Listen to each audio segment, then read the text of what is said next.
So we're jumping into Acts 2, and how do we frame this the right way? There are some sermons where I think what we're trying to get you, from the stage, we're trying to get you to do something different, right? We're trying to get you to lay something down that you've been holding on to for a long time, or believe something new, or to do something different. And this is just not one of those sermons. This is not the time for it. Next week we'll get a little closer to that, but this is not the morning that I want to do that. There are moments in my life where I got to see aspects of my dad that no one else got to see, and it allowed me to really, really, really understand him. And it allowed me to also have such a deep respect and love towards him that at this point in my life I would do. There's nothing that would drive me to want to dishonor or disrespect my dad. It's that sort of love and appreciation that I've seen in some specific occasions that nobody else got to see that have made me follow my dad and want to be like my dad in some really specific ways. One of the first ones that stood out as I was thinking about it is he was trying to make that jump from t-ball into coach pitch, right? And come to think of it, maybe this is the reason why I stopped altogether. Anyway, so we went out front and he was, pitching the ball and I was not hitting it. So he was getting a little closer. And then he was, pitching and I was not hitting it. So he got a little closer. And I was like a silly, kind of just a ridiculous kid. And so, he pitches it and he's not that far. And I'm like, I swing way too early and way too hard, and I just kind of spin around, and then I spun around fast, and then the ball got to me, and I nailed it perfect, and it went straight into, my dad. And I saw him look at me with such fury, such anger. But it was just in his eyes. Do you know what I mean? And he was in such pain. It wasn't a glancing blow. It was a direct, And I could see in his eyes. Now I can see in his eyes what I have had in my eyes when I look at my kids. If you hadn't been so ridiculous, this wouldn't have happened. If you would stop being ridiculous and just swing at a normal time, I've moved up closer to you. So now I'm actually in more pain, and I increase the chances of getting hit here because I'm just trying to make this happen for you, and you can't even focus enough to just do it a little bit well, and you're just acting so silly. And now I might need to go to the hospital over this, right? But he doesn't say any of that, right? He just says, you know what he says? It's okay, buddy, right? And then he walks inside. And me at that time, I'm like, huh. And I'm looking at the trees. The whole thing was missed on me. And now that I think back, I'm like, man, I got to see an aspect of my dad, his ability to control his temper, that I wish I could emulate more. There's a degree of respect I have for him because I got to witness things like that. There was a moment where I had gone to the jail in Pearland a few times. And I called him on this fourth occasion, I think, and said, Pops, just let me sit this one out. I can be in here 3 days and you don't have to pay any money. And then my dad's response, his only response was, my kids don't sit in jail, and he hung up on me. And he came and got me. And we drove home. And I could tell he was so disappointed. He was so done with me. He was just done with me.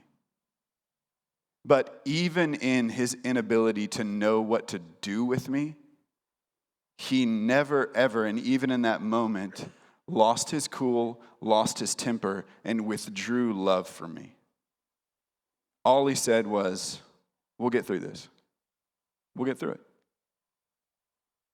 And I remembered in that moment, It would take a few more times going into Pearland jail.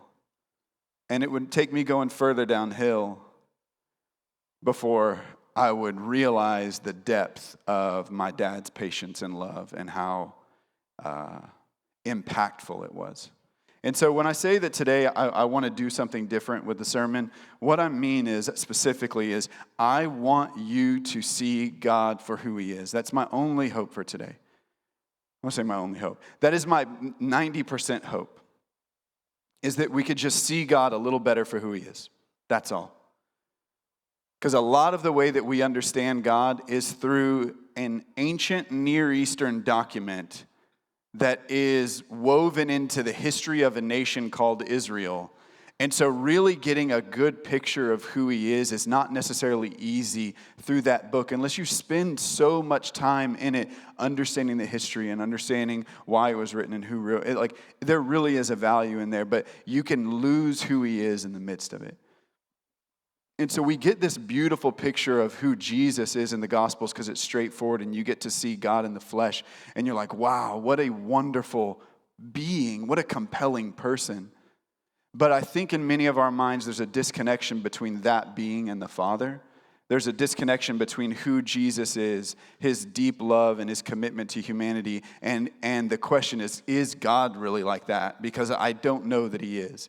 And you can tell if that's the way that you live your life based on the way that you approach him when you fail, based on the way that you approach him when you're anxious, based on the way that you approach God in general, based on the feelings that you have when you wake up in the morning. Do you really believe that there is an all-powerful being who is in the heavens? You might, and that might cause you fear, but do you take it to the next step that this God is so committed to you and so proud of you and loves you so deeply and has such a vision for your future that you go past him being all-powerful and you wake up and you can call him Father and you want to approach him and you want to spend time with him, and from the deepest level in you, you just want to be like him?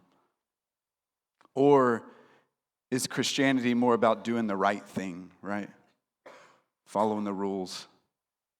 And so that's why today I want us to see him for who he is. And I'm going to do this in a few ways.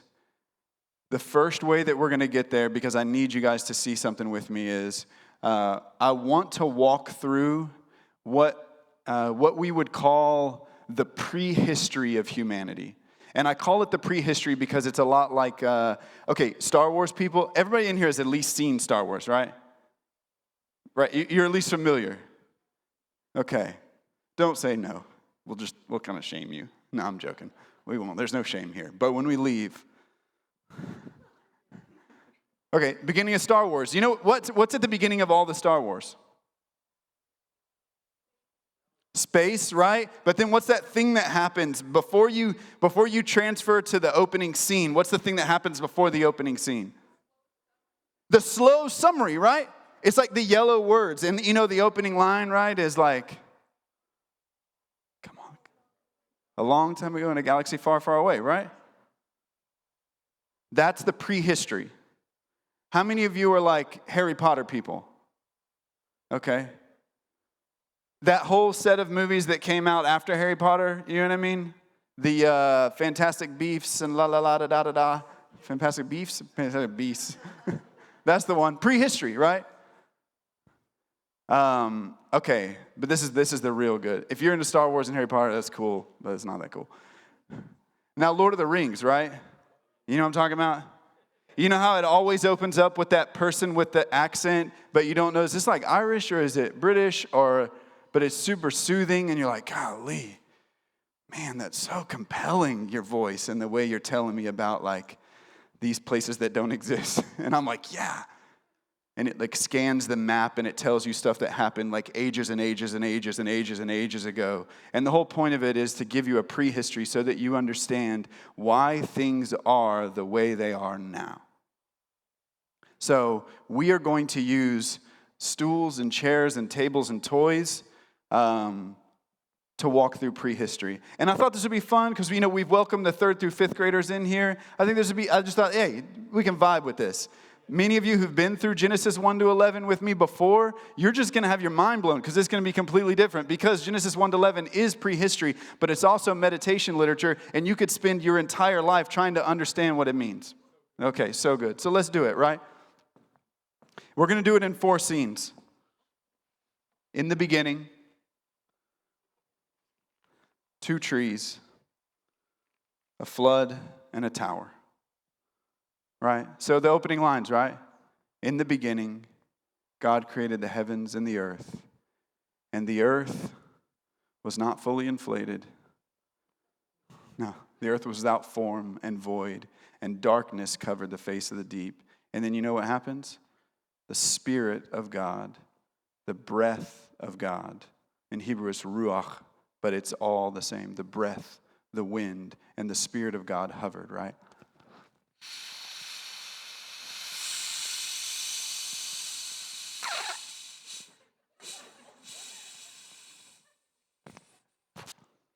It's as far as we're going to go. But the breath and the Spirit, the ruach, it hovered over something that had no form. It hovered over something that was just dark. It was just deep, formless darkness. And then, because the Spirit of God hovered over it, the Spirit of God and the voice of God brought life and order and flourishing.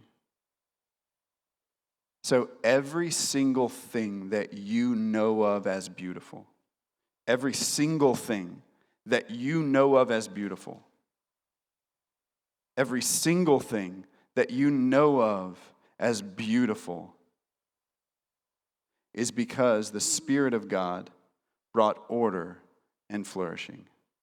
A type of flourishing that can allow plants to go through concrete. A type of flourishing that no matter what we do to this world, even when we treat it incredibly poorly, life seems to burst out of it. There are so many insects and so many plants and so many things that we have never even seen or cataloged into science. And it's all because of the creativity and the beauty and the power of the Spirit of God breathing over the darkness and creating that place. And that's the opening concept, is that ruach, that breath is breathed over creation and order happens. And then that story closes with that same breath being breathed into clay. And that clay being formed into human and having that breath breathed into it, different than everything else in creation, that wind or that breath was breathed into a group of beings that we call humans. In Hebrew, the word for human is Adam. So just bounce out of the idea for a second that might have been a guy's name, and let's bounce into the concept for a minute that Adam is the Hebrew word for mankind, Adam. And that being was given a particular task. This place that is ordered and full of life, you take that spirit and you subdue the wilderness and cause it to flourish. You rule over this creation. You didn't make this creation, but the one who made it has left you in charge of it.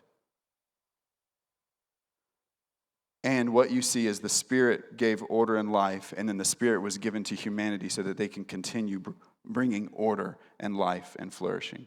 And then we jump in at the end of chapter 2, and really in the beginning of chapter 3, this other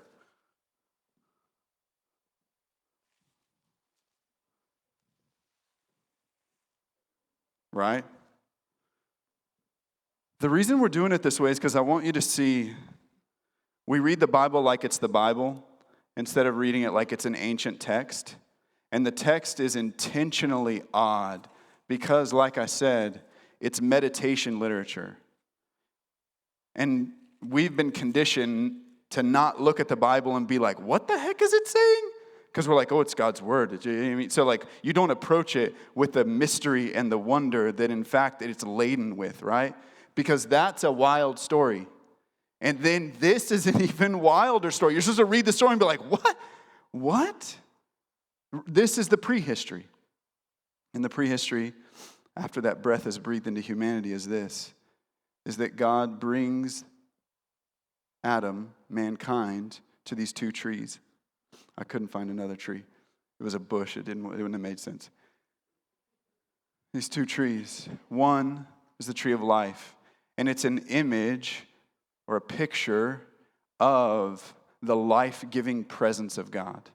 And just so you know, when you read the entirety of the text, that's where we find out that humans could live forever, not because they were made eternal, but because they would have had access to the tree of life. So humans did not live forever just because they were humans. Humans had the capacity to live forever because they were given access to the very presence of the life-giving Spirit that did that. They were given access to the very presence of God the Father. They were given access to something that would sustain physical life indefinitely. They were also given access to another tree that was the tree of the knowledge of good and evil, because this good, powerful, life-giving God also gives freedom, and he gives choice, and he says your choices matter. What you do with your life matters. The things that you decide matter. The things that you think that turn into actions, they matter. And I'm not stepping in to control you. So here you go. You can do this your way, and you can eat from the tree of the knowledge of good and evil, or you can do it my way and have access to life and flourishing for eternity. It truly is up to you. But keep in mind, if you eat of this, it will cause death. So keep in mind, he did not say, if you disobey me, I'm going to be so mad at you that I kill you. You can tell that's not God's voice because of the way that I said it. God doesn't talk like this, right? Just kidding.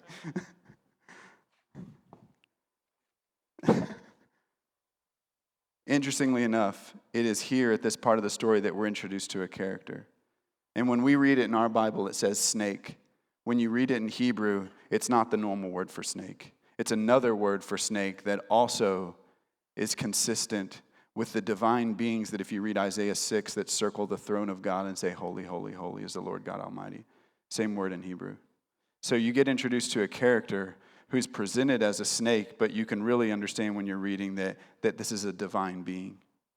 And this divine being is contradicting what God has said. This divine being is trying to get Adam and Eve to do something that they kind of know they shouldn't be doing. He's trying to get them to listen to his words instead of God's words.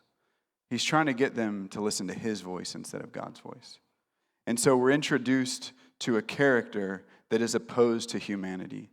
We're introduced to a being who is opposed to humanity. The only reason I bring this up is one is because the snake is cool and in this tree. But the other reason that I bring this up is I think many of us believe that what's wrong with humanity is all humans' fault. We believe that what's wrong with humanity is that we're dirty sinners, and that's what's wrong with humanity. What I want you to realize is that there is more going on in the story, and there are more characters in the story that have led humanity to where they are than just humans not being good. Okay? So if you believe that everything going on in your life is your fault and you are full of guilt and shame over all of that stuff, I want you to understand and know that that guilt and that shame is quite natural, but that guilt and that shame will never transform you and change you. And you need to do something with it as quickly as possible because it makes you more vulnerable to the words of that being to continue in a lifestyle and a cycle that is falling apart. Specifically why Jesus came to do away with shame and guilt, because it is not transformative. Only the presence of God and the voice of God and the Spirit of God is transformative. Now we'll jump back into the story. So what we know, right, is that Eve ate from the tree of good and evil, the knowledge of good and evil, and so did Adam and Eve. And really what the rest of the next few chapters is really about is it wants to show you the effects of that, right? So the next thing that happens is the kids of Adam and Eve, Cain and Abel, one kills the other one. Then the surviving son has kids who has kids who has kids who has kids who has kids who has kids. And I believe it's 7 generations down from him, you meet a man who says, I'm so strong and so powerful that I'm going to take 2 wives for myself. And then he goes to his 2 wives and he says, today, a little boy disrespected me, and so I killed him. And if Cain's vengeance is 7-fold, mine's 77-fold. And what he means by that is, if Cain was willing to kill Abel, I'm willing to do much, much, much, much worse than that. So you're seeing in a lineage how death is giving way to death and death and death, and the thing is unraveling. So that by the time you get to chapter 6, God looks out on creation and he says, I'm grieved. An emotional response from an all-powerful being. He is grieved. His feelings are sad to the point of grief for having made humanity because of the amount of violence that they are committed to. They are unified and committed to violence and oppression to such a degree that we have not seen on the planet again, but to such a degree that God looks at it and is grieved and says, it is better, it is actually better if we kill them now as opposed to letting them continue doing what they're doing. The amount of pain and the amount of turmoil and the amount of oppression that will be done away with if we stop them now is better than letting that just continue unchecked. And so, I'm not sure. That looks like a prehistoric animal. Might just throw him in there. Oh, incidentally, that's a dinosaur. Panther. Right? So we get this odd story of all these animals in this family getting on a boat. But the idea here is that God still loves his creation. The idea here is that even though it's gotten so bad, he's not done with it yet. Even though he's grieved and has a plan, that plan means we got to set the reset button on humanity. And we're going to take this family. Giraffe, you're too tall. I'll lay you over. And we're going to put you on this boat. And then we're going to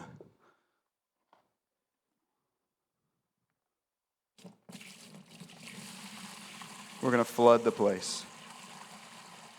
Stay up, boat, stay up. It has holes in the back. It was never going to stay up.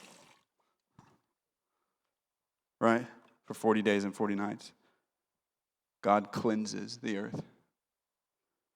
It's easy to look at that story and be like, how could God do that? That's why that story is preceded by God's grief. That's why that story is preceded by the emotion of God. That's why that story is preceded by God's realization that he is the only one powerful enough to stop the amount of violence that's going on the earth. And yet he's not done with them, and yet he has not given up. And here's where it gets interesting. Here's the part we need to get to today.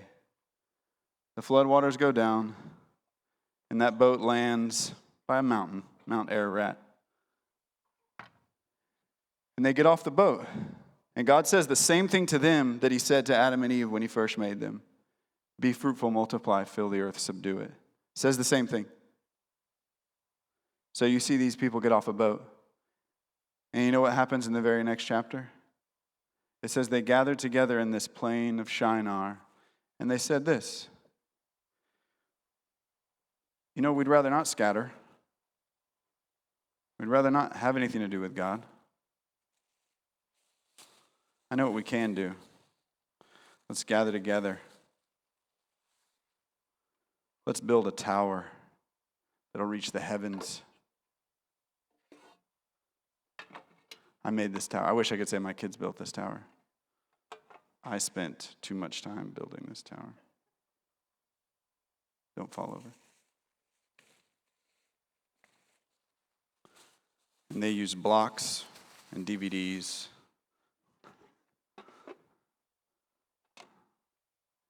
And they built a tower that reached to the heavens. And this is where it's super interesting. And this is one of the most misunderstood stories in the entire Old Testament. Because you might be led to believe that God doesn't like tall towers. And you might be led to believe that God doesn't like people working together. Because what he says is he looks down on humanity and he says, nothing that they try to do will be too hard for them. Let us go down and confuse them. Why would God be opposed to such unity? Why would God be opposed to such like a masterful building?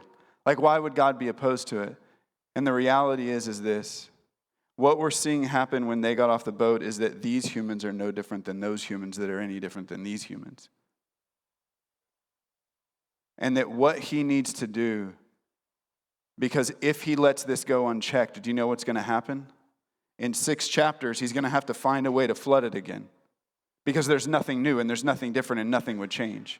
Because humans, at this state of where they are in creation, humans, absent the breath of God and absent the presence of God, committed to doing things their own way, committed to doing what is right in their own eyes, it is better that they are separated and at war with each other than united and at war against God's way of doing things. Not because God is controlling. We've already seen that he is a God who gives freedom.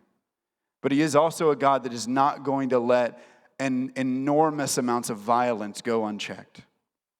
So he divides them. And he says it's better that they go their own ways, that they scatter. It's better that these nations walk away from me and do their own thing, because at least we can slow down what led us to here. This story closes out the prehistory. Imagine this is the part of the movie where it goes dark and the next scene opens, and it's the opening scene. Imagine this is the yellow letters scrolling through space and the camera pans off and you get to go inside the spaceship. But this is where God leaves humanity, separated out over the face of the earth, so at least they are not unified in oppression. Absent of his presence and absent of his spirit. And then Genesis 12 opens, and you get him going to a man named Abraham, saying, hey, if you'll walk with me, they've all walked away. They've all walked away. I did not reject them, they rejected me. But hey, if you'll walk with me, I'll bless you, I'll make your name great. And you know what he says to close that promise? I will use you and your descendants to get them all back. That's why he says, I'll bless you, I'll make your name great. And in you, all the families of the earth will be blessed. So even after this, even after the separation, he's not done. Even after the separation, even after he goes down and confuses their speech so they all speak different languages and can't understand each other and they scatter. Even after all that, he is not done with humanity. Now let's jump into our text for the day.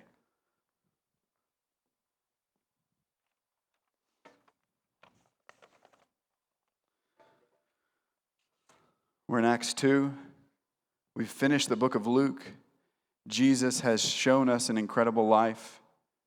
He has been crucified, betrayed by his friends, the ones that he came to live life with, betrayed by a close friend even, and betrayed by his countrymen, crucified by the Romans. He is resurrected by the Spirit of God 3 days after that. He appears to many of his followers, and then before he ascends to heaven, he looks at the 12 guys that he had spent much of his life with, and he says, look, I want you to go to Jerusalem and wait. Don't be scared. I know it's crazy there. I want you to go and wait, and I want you to wait until the gift of God comes to you, the Spirit of God comes to you. What we're going to read is the moment that happened. When the day of Pentecost arrived, this is Acts 2, verse 1. When the day of Pentecost arrived, they were all together in one place. And suddenly there came from heaven a sound like a mighty rushing wind, and it filled the entire house where they were sitting. And divided tongues as of fire appeared to them and rested on each one of them. And they were filled with the Holy Spirit, and they began to speak in other tongues as the Spirit had given them utterance. Okay, I want us to grab onto the gravity of this moment. I want you to feel the gravity of the moment here.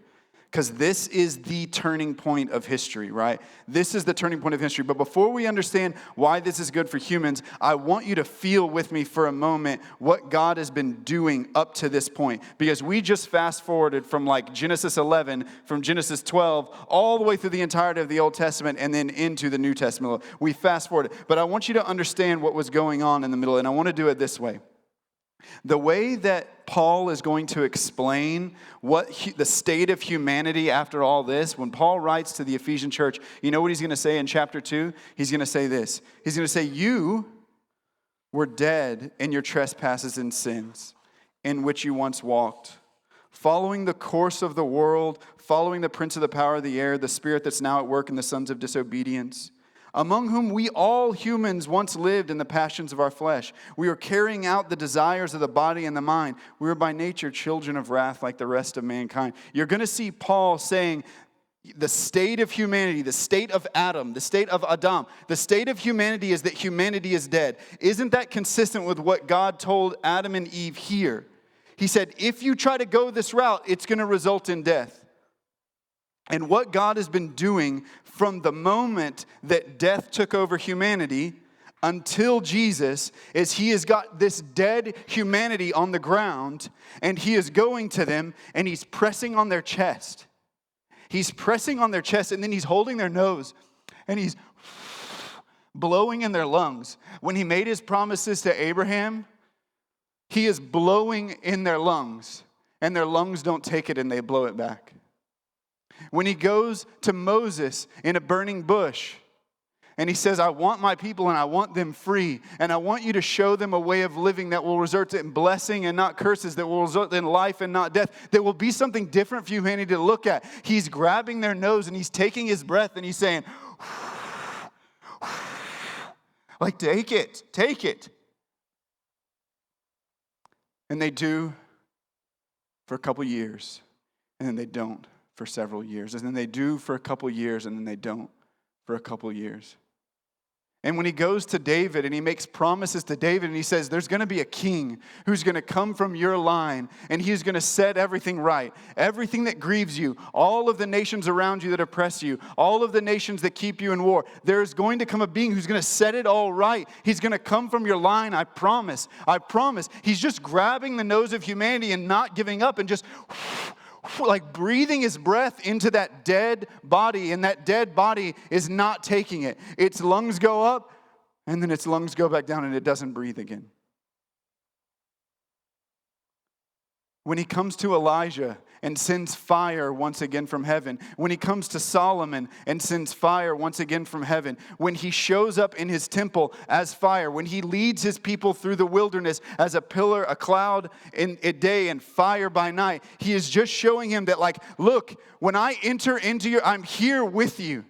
You can't have anything to do with me in the way that I want because you're dead. But I want you so badly, and I'm still not leaving you. And all I'm doing is preparing you for the day when you will be cleansed and you will be resurrected and you can live with me. Everything that he is doing is breathing his spirit on that dead body, and that dead body is not coming back to life because that body has to willingly accept it. It almost looks like his hands are tied by the freedom that he gave. It almost looks like he can't have what he wants because of the freedom that he gave. And so even when he sends Israel into exile in Babylon, away from their home, and the temple is destroyed, it's him beating on the chest of his child, like pressing and saying, wake up, and they don't wake up. That's the image that Paul gives us. That's the story of the Old Testament. Is God coming to his people in fire and in wind over and over and over again. Because God does not want to live in a temple. He wants to be with them directly. God does not want to have them kill animals so they can approach him. It's just the result of where they are because of the prehistory and his willingness and commitment to stay with them. And so when Jesus comes onto the scene, Let me put it this way. From Genesis 12 until Jesus, God is breathing his spirit into humanity, and humanity keeps breathing it back out. Humanity had slipped into the chaotic waters of their own lust for evil. They lost their way to the surface in the voices of deception that convinced them to let go of their mooring lines. Humanity drowned in those waters, and the life-giving spirit that was breathed into the clay left their body. From Genesis 12 to Jesus, God is breathing breath into that dying body, but it keeps breathing it back out, not receiving its life. Every law written in Torah, every word he spoke to the prophets was like pressing on the heart of humanity to get it to pump again. And this is the moment that after the pounding and the pushing and the breathing and the prophets and the suffering faithful ones, that the dying body gasps for life again. When it says in that moment that fire divided and rested on their heads, when it says in that moment that wind came into there, and when it says that they began speaking in other tongues, I want you to see that that's the pivot point of humanity. That's when that dying body is lying there and it finally goes and breathes in. That's the moment when the Spirit of God goes into humanity as a whole. That's when the Spirit of God enters and the human body receives it. And the reason they're able to receive it is because Jesus didn't just come to live a perfect life so you could see what humanity was capable of. He did that. He didn't just come to forgive you of your sins. He did that. What he came to do was to identify with you in your death by dying. So in going into the grave, he went into this dead body and associated with them in death so that they could associate with him in resurrection. And then his perfect life that was sacrificed is not just forgiveness, it's cleansing the body of uncleanness and death. That's why so much of Jewish law is written about not touching dead bodies and not going around dead bodies, because dead bodies make you unclean. It's him trying to portray to you over and over and over again. So by the time you get to Jesus and Jesus says, I am the lamb that was slain for the sins of the world, you understand that he is cleansing the body so that the body can receive the Spirit of God once again. Okay, now watch what happens next, right? Because that fixes this problem, but it doesn't necessarily fix that problem. So you get this odd part of the story that hopefully will make sense as we read it. Now there were dwelling in Jerusalem Jews, devout men from every nation under heaven. And at this sound, the multitude came together. They were bewildered because they heard the wind and the fire. They were bewildered because each one was hearing them speak in his own language. They were amazed and astonished, saying, aren't all of these who are speaking Galileans? How is it that we hear each of us in his own native language? Listen, Parthians, Medes, Elamites, residents of Mesopotamia, Judea, Cappadocia, Pontus, Asia, Phrygia, Pamphylia, Egypt, the parts of Libya that belonged to Cyrene, and visitors from Rome, both Jews and non-Jew people, Cretans and Arabians, we hear them telling in our own tongues the mighty works of God. There's so much of that text that is committed to you understanding that at that point in time, there were a bunch of people that spoke different languages, and when they showed up to figure out what that sound was, they heard Peter and the apostles explaining things in Galilean, but they heard it in their own language. Why do you think they're going out of the way to say that? Because it's the reversal of that. The whole reason that prehistory ends with God saying, go your own way, and then going to Abraham and saying, let me make a nation of you to show the rest of these nations what it's like if they follow me. And I promise you, if you follow me, we'll get them all back. This is the moment in the story where he starts to gather them all back. This is him signaling about the Tower of Babel that the need for that sort of separation is over because we've healed humanity. Humanity can actually now draw back together. All nations can actually come and worship me once again because the step that needed to be made was the Spirit of God entering humanity so humanity can do what they were always meant to do. Humanity can be what they were always meant to be. Humanity can follow God and walk in his ways without the oppression of the snake, without the oppression of their own nature drawing them back in, and they can walk against the culture of the world that's trying to drag them back into the chaotic darkness. But because we live in that chaotic darkness, the faithful will suffer, just like Jesus did. just like some of you have to. But the reality is that suffering isn't in vain. It has a purpose, because that suffering is how humanity is bringing the world from death to life. Because it's not just humanity that's coming back to life. All of creation should begin to flourish when the stewards of creation walk in the power and in the way of God that they were given to be. As they are resurrected, so the creation resurrects. It's Revelation 21.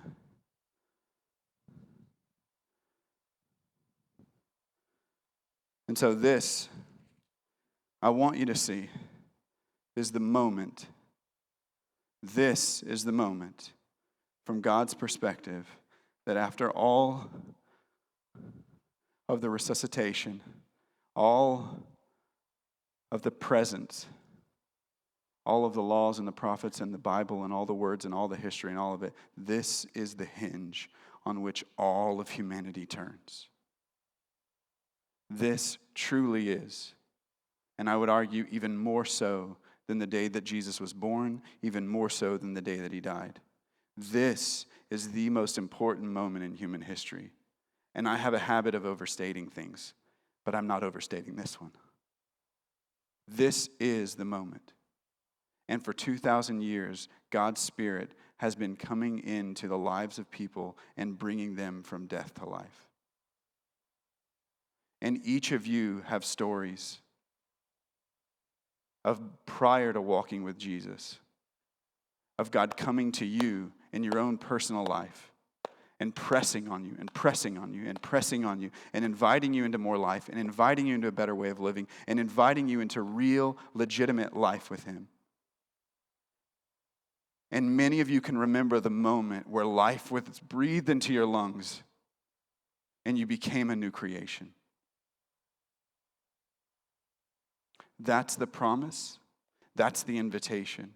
And that if you are not there yet, all I can say is the goodness of God, the patience of God, the unwillingness of God to release his anger on humanity, his ability to stay with you and stay with you and stay with you and stay with you until you willingly receive his Spirit, reveals how good he is. And I promise you that good God, if you will turn your life over to him and just trust in his goodness and walk with him, you will find in your future a better life than you had in your past. Hands down. Hands down.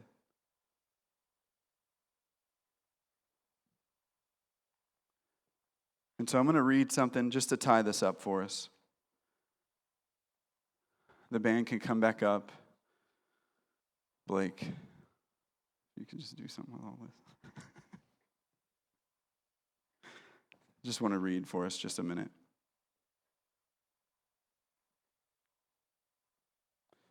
You know what? Let's stand. Let's stand while I read this. Because like I said, I want us to see God for who he is. And you can close your eyes. We're just going to kind of begin to worship as I read this. This is the moment when all that was fractured in prehistory can be restored by the ones who fractured it. This is the moment after the pounding on the chest and the pushing and the breathing and the prophets and the suffering faithful ones that the dying body gasps for life again. This is the moment when the coma is over. This is the moment that decay gives way to something new. This is the moment when the new humanity is resurrected. This is when the flat line begins to spike again. Jesus is important, not just to show us a Spirit-filled life, not just to show what a human filled with God's Spirit is truly capable of, not just to show how the faithful will have to endure pain while the world is transforming, but really because the one who truly lives must meet us in our death so that we can become one with him in resurrected life. His death forgives, but his death also cleanses what is dead and unclean so that the Spirit who is holy can become one with flesh once again. This is where the lungs of humanity accept the breath of their Maker once again. As he pounds on the chest of the dying, does his heart ache, knowing the lungs have to willingly accept the breath and the warmth he longs to share with them? All I want you to do today is cherish the breath of God in your body. I want you to cherish the voice of God in your heart and mind. I think if we really knew the cost and the years it took for God to get these bodies to breathe again, perhaps we wouldn't silence his thoughts so quickly. Perhaps we wouldn't ignore his invitations to life so callously.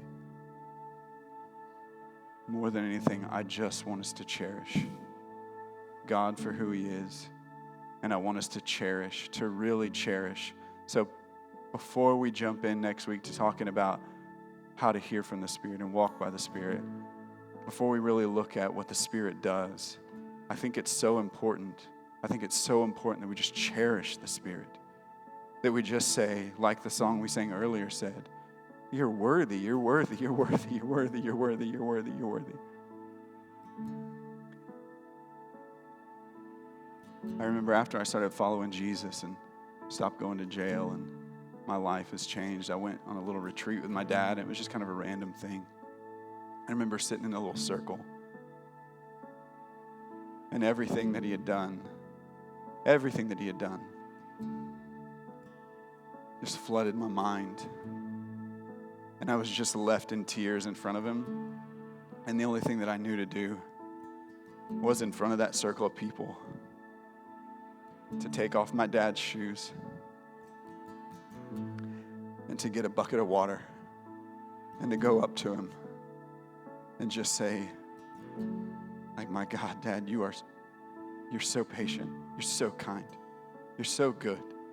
I'm so grateful because the way that you are has affected me so much. I think there's something to that even broader in the way that we approach our Heavenly Father. I think there's so much of our day where we can entertain negative thoughts about him just because we don't understand him, because he's so much bigger and so much different and we're so much smaller. We're so much younger. I think there may be a moment here as we worship where it's okay to tell God the Father, you're good, and I thought that you weren't. You're patient, and I thought that you weren't. You're present, and I've thought that you're distant. But to just cherish him in his Spirit. And so, Father, that's what we want to do. We want to cherish you. We're so grateful for you. We're so grateful for the way that you are. We're so grateful for what you've done. We're so grateful for your patience. We're so grateful for your goodness, and we're grateful for your Spirit. And we want to be like you.